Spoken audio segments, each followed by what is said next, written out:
Palang hapon po Kuya Val, Ate Edna, Kalingap Rob at sa buong team Kalingap. Yan, magandang hapon din po kay Ambassador J. Morido Vlogs, kay Kalingap Lydia, kay Villonis Mix Vlog, kay Sisimara 77 Vlog. Yan, magandang hapon po. So, mga Kalingap, nandito po ako ngayon sa lugar ng Tikaw Island. At dito po ako kahapon. Nung Webis po ako dumating at nag-birthday po yung nanay ni Sister Susana Bartolata Mix Vlog. Ayan, shout out!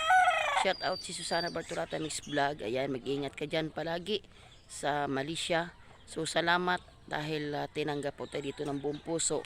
At first time ko po makarating dito sa Montreal. So, mayroon tayo ditong lilingapin mga kalingap na isa pong mag-asawa, isang anak. At atin po nga alamin humingi po ng tulong dahil yung asawa po ay may sakit po yata. So bilang charity vlogger po, hindi po atin pong paunlakan at sabi nga po ay si Lord lang naman po nakakaalam. So ayan, magandang hapon sa iyo Kuya Bal. So dito po Kuya Bal sa Masbate po ay marami na rin pong nakakilala sa iyo Kuya Bal. At yun nga, kahit saan akong lugar magpunta, nakakausap nila ako. So kilala ka naman po nila Kuya. So salamat sa patuloy po pagsuporta kay Kuya Val Santos Matubang, kay Ate Edna Kalingap Rob at sa buong team Kalingap. Suportahan po natin nang sa ganun po ay maraming tao po ang matulugan dito po sa iba't ibang dako sa buong Pilipinas. Salamat po sa inyo. God bless po. Samahan niyo po ako sa aking pag-interview. Dito na po ako sa bahay nila. So ito po yung nilingapin ngayon. Ito po yung kanilang bahay. Simpleng pamamahay lang po at ang atin pong nilingapin ay isa pong isang nanay at atin po siyang interviewon. Yan, so ito po siya. So yan si ate. Magandang hapon sa iyo ate. Ano pong pangalan niyo po? Abi. Abi, ano pong apelyido niyo po? Cañares. Canyares. So ilang taon ka na po? Ay, 38. 38. May asawa ka po? Opo. Ilan ang anak? Isa. Yan. So kumusta naman po ang buhay? Okay naman. Kung wala lang sakit, okay lang. Okay lang may sakit. So ano pong trabaho ni Mister po? Nagko-construction lang. Construction. So ito pong bahay, sarili nyo na po itong bahay. Opo. Ayun. So kami ate ay mga charity vlogger sa pangunguna ni Kuya Val Santos Matubang, ni Ate Edna ni Kalingap Rob. Kami po yung scouter. At yun nga, sa iba't ibang dako dito sa buong Pilipinas, kumbaga kalat na kami ng mga vlogger. So nandito po ako para interviewin kayo na kung ano po yung ano nyo. So anong mo ate, anong problema mo ngayon sa sa katawan mo? Yung ko po, ito po yung pagdadialysis. Dialysis? Bakit? Anong nangyari? Damage na daw po yung kidney ko. Damage na. So ilang buwan pa lang yan? Mag-iisa pa lang po sa 7. Nito lang, bago lang. Opo. So ibig sabihin mag-iisang buwan ka na nagdialysis. So kumusta naman? Saan po kayo kumukuha ng pang-dialysis? Puro utang lang. Puro utang lang. So mahirap sa katulad mo na may isang karamdaman at ang asawa may construction lamang. So ayan, sa lahat sabi nga napakahirap kapag dinapuan ka ng sakit, di bali ng simple lang. So bilang kami po ay mga charity vlogger, hindi kami nangangako tino. So malaya ka po na malay nyo po sa pag-upload ng ating video may hipuin ang Panginoon dahil importante naman po yung nagdadamayan tayo, di ba? Sabi nga habang nandito kayo at tayo sa buong mundo ay tayo po'y magtulungan, magmahalan. So malaya ka po na manawagan po sa aming founder po si Kuya Val Santos Matubang na kung ano po hindi po ako na mapanood niya po ito at hipuin ng Panginoon ang kanilang puso na may tumulong sa inyo, ayun po ay mapapunta sa iyo. So pwede ka pong manawagan. Una sa lahat, siyempre iniisip lang natin sa Lord at kami po'y ginagamit din lang ng Panginoon. So pwede ka pong manawagan kung ano po ang inyong Ano lang po, kung hingi lang po ng tulong kay nahirap ng pang-dialysis tsaka yung pang-pistula. Kailangan kang kabitan ng pistula. Opo, mahal yun. Oo. So magkano daw yung pistula? Nasa 20 plus daw. 20 plus. So, hindi po kayang i-provide. Ganon. Pang dialysis nga ano, Mm, mm. kay 3 times ako. Sa isang linggo, 3 times kang Opo, dinadialysis. opo. So, napakahirap Hirap. Maga nakakaiyak. Ibali ng simple lang ang buhay, wala lang sakit. Kaya, So, ibig sabihin, sa pagdialysis mo ng isang buwan, malaking pera na rin ang kinain mo. So, ayan. puro utang na. Oo nga. So, ayan, Kuya Bal. Atid na Kalinga Prab. Siya po ay batang-bata pa na may isang anak at ang kanya pong asawa construction worker lang po. At nahingi po siya ng kaunting tulong, Kuya Bal, na siya po ay sa loob ng isang linggo, 3 times po siyang magdialysis. So, magkano ang bayad mo sa isang dialysis? Nasa 3 plus po kay yung dialysis papalit-palit. Papalit-palit. So, kailangan ma-provide mo yun sa loob ng isang linggo. Opo. So, ang hirap Bawat ano. dialysis po, 3 Mm-mm. plus. Oo. Kahapon, 1 plus lang kay yung dialyzer ko, last na nagamit kahapon. Oo. Kaya nasa 1 plus. Pero sa Lunes, dialysis. Meron na naman sa Lunes. Opo. So, Yun ang nasa 3 plus na. mm. Mapalit naman ng Mm. dialyzer. So, hindi ka ba nahihirapan sa sitwasyon mo? Hirap na hirap. Sobrang hirap. Wala pa akong matuluyan doon. Doon sa pagpa-dialysis ko. Kaya tuloy lang ako sa kutsahin. Sobrang hirap man din ang buhay nila. Oo nga, no. So, ang hirap, no? Hmm. So, ayan, ang may payo ko lang sa iyo, sis, magtiwala ka lang sa Diyos, no? Ang Lord naman hindi tumitingin sa mahirap or mayaman, siya ay tumitingin sa puso. Kapit ka sa Kanya dahil ang tunay na kampi talaga si Lord. Pero kapag nakita ng Diyos na taimtim ang panalangin mo, may ginagamit siyang tao. So, pinaunlakan kita dahil ito'y aking i-upload sa video sa akin channel na may loobin ng Panginoon, may hipuin ang Lord. At hindi ako nangangako kapag yan ay maano naman. Kami ang ginagawa namin bilang charity vlogger, kapag may na-interview kami at kapag may nagbigay ng tulong, binabalikan namin. So, bilang part to ng buhay mo. Sana nga, ayan Kuya Bal, at sa isang ina po, siya po ay nahingi po ng kaunting tulong sa inyo na pang anuman lamang daw niya po sa kanyang pangailangan. At yun nga, ilang taon ang anak mo, Ning? 4. 4 years old. Banga naman. So, kanina habang nakakausap ko yung mister mo, naramdaman ko yung kasi ako ay halos dumanas din ako ng ganyan hanggang sa namatay nga yung asawa ko, na sabi ko mahirap sa isang may sakit, na ang importante po sa buhay natin na kahit simpleng buhay lang, importante po ay walang sakit, no? Kaya ang mano ko lang sa'yo sa ngayon, kapit ka talaga sa Lord, huwag kang bibitaw kahit anong mangyari, dahil siya ay sabi nga kahit wala kang pera, kayang-kaya kanyang pagalingin.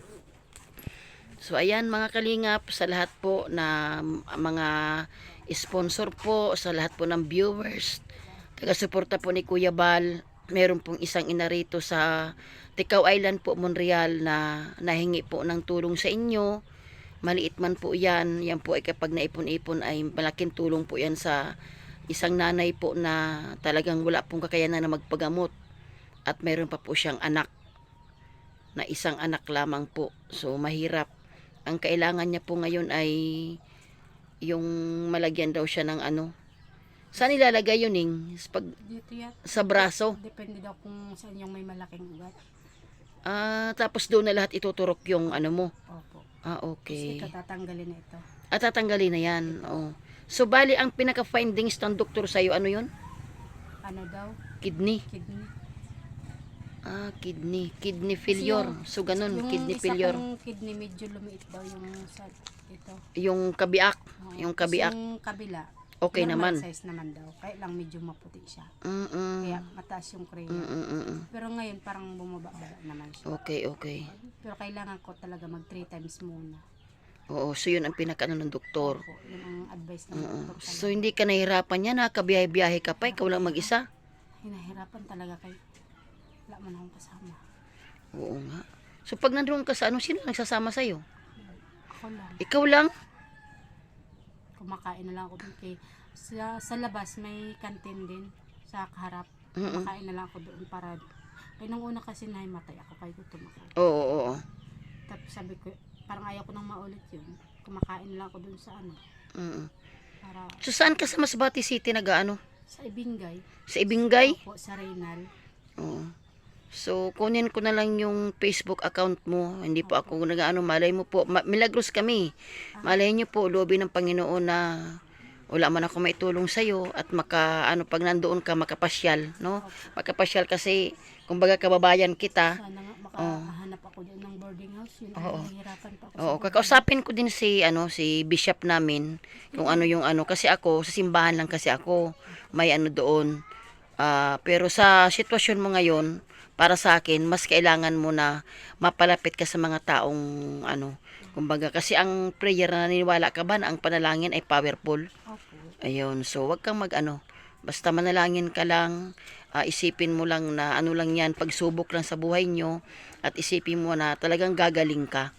So ayan mga kalingap, atin pong na ano yung kwento ng isang nanay po na nahiling na ano po sa inyo na kahit kunting tulong po, makaano man lamang sa kanyang pandialysis. Batang bata. May na-vlog din ako sa gumaka noon. Lumabo na rin yung mata niya. Diabetes naman yun. Bata pa, isa din lang anak. Oo. Kaya ang hirap no, pag sakit na dumarating sa tao. Kaya ingat na ingat ako sa pagkain. Kaya para di ako magkakomplikasyon. Mm. Pero kilala niyo po si Kuya Bal. Opo. Ayan. So, Nanonood ayan. ako palagi. O, yan. So, Kuya Bal, supporter niyo siya, Kuya Bal. Kilala ka na po dito sa Masbate, Kuya Bal. So, sana nga alubin ng Panginoon na sila, Kuya Bal, ang buong team Kalingap, makapasyal sa ating lugar.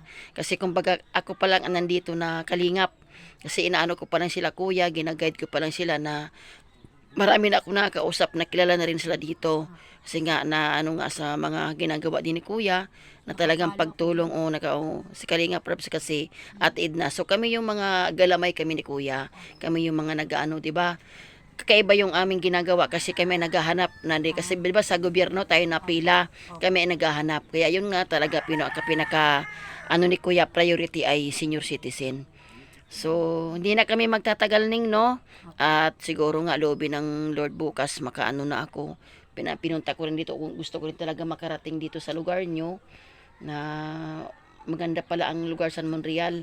At yun nga, kaibigan ko si Susana, yung kapatid nila, na kapwa ko vlogger. Yan, pagpapasensyahan mo ito. Kunting tulong. Salamat. Kunting tulong, maipamasahe man lamang. Ako ay, baguhan din lang ako na kumbaga 1 taon pa lang, hindi pa rin ako nasahod sa YouTube dahil na namatayan nga ako. Pero ang ginawa ko, hindi ako pwede mag-question sa Lord, di ba? Pinipilit kong kinakaya. Pati ko kasi bumatay lang din. Ayun, ganun lang talaga ning. So, lahat naman tayo ay darating doon. Ang kailangan lang na sa mga ganyang pagsubok, tanggapin natin. Huwag kang manghina. Kasi habang nandito tayo sa lupa, sabi nga, habang nabubuhay tayo, hindi tayo exempted sa mga ganyang pagsubok. Ang kailangan lang na maging matatag ka at kilalanin mo kung sino nagmamay-ari ng lahat, di ba? Walang imposible sa Diyos. Ayan, so yan lang na kahit paano may ginagamit ang Panginoon. So ayan mga kalingap, na ayun po yung kanyang kahilingan. Malayo po ito. From Masbate po to Tikaw Island ay 4 na oras bangka, di ba? O yan ang po ang biyahe. So siya po ay nanunuluyan lamang doon sa Masbate para po makapagpagamot. So sana naman po pag nating in-upload ito ay may hipuin ng Panginoon para sa kanila at talagang walang-wala po talaga sila. So salamat ning ha. At aking po itong i-upload sa aking channel, Kalinga Pros ang aking So salamat, basta patuloy lang ha, huwag kang mawala ng pag-asa, kapit ka lang sa Panginoon. God bless.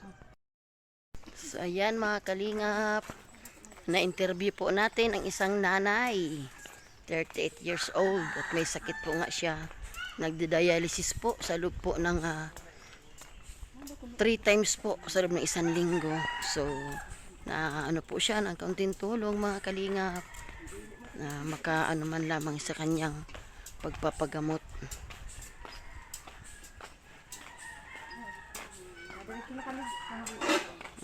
Ito na kami bro. Opo.